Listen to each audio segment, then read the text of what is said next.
a sense of what the last couple weeks have been like from the players' standpoint with the coaching circus that's going on over there? Well, I would say that it's been difficult, but for us, I mean, this is the second year that we've had to deal with it. So a lot of guys were a lot more mature about the situation. We understand what we have to do, and that's kind of concentrating on what we can control on the field, our preparation, our character, and how we can go out and try to win a football game. And that's what we're concentrating on. We can't worry about what happens off the field. We got to make sure that we concentrate on the things that we can control, and that's going out and trying to win a football game. How's your daily routine changed? You got half as many coaches as you did before, but just in terms of practice and film and lifting and all that, how has that changed? Well, we still have our same lifting coach, and we still have the coaches around that want to be here, and they're working hard. I mean, I give a lot of credit to them. I mean, they could have gone up and left us here to defend for ourselves, but our guys stayed around. They were able to develop game plans and everything. And as players, you got to take it more upon yourself to study the game. You got to go out and study the film. You got to make sure that you really concentrate on things that you can control, and you have to amp that up. I mean, there's not a coach sitting over you telling you to watch tape. You got to take it upon yourself, become a man, and grow up a little bit and watch the tape. What kind of steps did you and the other upperclassmen take in terms of rallying the troops and making sure all the rest of your teammates were on the same page with you? Well, what we wanted to make sure is that everybody understood that we just needed to calm down and kind of assess the situation. If a coach doesn't want to be here, he doesn't want to be here. We want a coach that wants to be here and wants to be a part of the Pitt program, and that the only thing that we can do is control is winning a football game, and that's what we're going to do. Is we're going to try to prepare ourselves the best we possibly can to win a football game.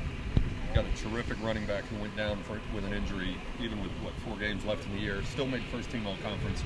How did the offense change after Graham got hurt? Well, whenever you lose somebody like Ray, I mean, it obviously changed because you want to have that workhorse touch the ball a lot. And he's been able to do a lot of great things, but a lot of people didn't notice that he got hurt, and then Zach Brown got hurt behind him. So, I mean, we've had 8 guys go down, so we've had a lot of young guys that have to step up and really have to take on leadership roles and understand that college football's here, and the freshmen had to grow up and understand that they had to be able to go out there and execute, and it wasn't high school football anymore. So we've been able to go through it. I think a lot of guys learned from a lot of it, and then they were able to press forward, and now I think they're a lot mature and a lot more older, and they've been able to go through the bowl practices, and I think they're ready for the bowl game. When you get guys like Ray Graham and Zach Brown who go down with injuries, obviously it affects the whole offense. How did it affect the passing game when your top 2 running backs were out? Well, what it does is now defensive coordinators and defenses don't really have to focus on the running game as much because they understand that those guys have gone down. We might have to change our assess of how to run the football and play action pass and stuff. So what we had to do is that we had to really start spreading people out. We had to start making sure that we got sure completions and making sure we can complete the football and put the ball on people. So, I mean, it changed, but we were able to fight through it. I mean, we were able to still win enough games to get to a bowl game and hopefully go out and win a bowl game. Your top couple of receivers, Devin Street, Mike Shanahan, at first glance they're both big, tall, lanky guys, a lot of catches.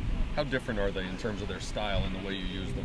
Well, Street's more of a downhill threat. I mean, he's going to be able to stretch the field vertically. He's athletic. He has good hips. He's able to really make good catches in the air. And then Shan's more of a possession receiver. He understands the sticks. He understands how to use his body and really box people out and make sure that he is the sure guy. I mean, he's more the guy you want to run towards the sticks and throw the ball in certain places because he's going to make sure he catches it. And Street's more the guy you want to take down the field shots with. Studying SMU's film, who concerns you? Who jumps off the film at you?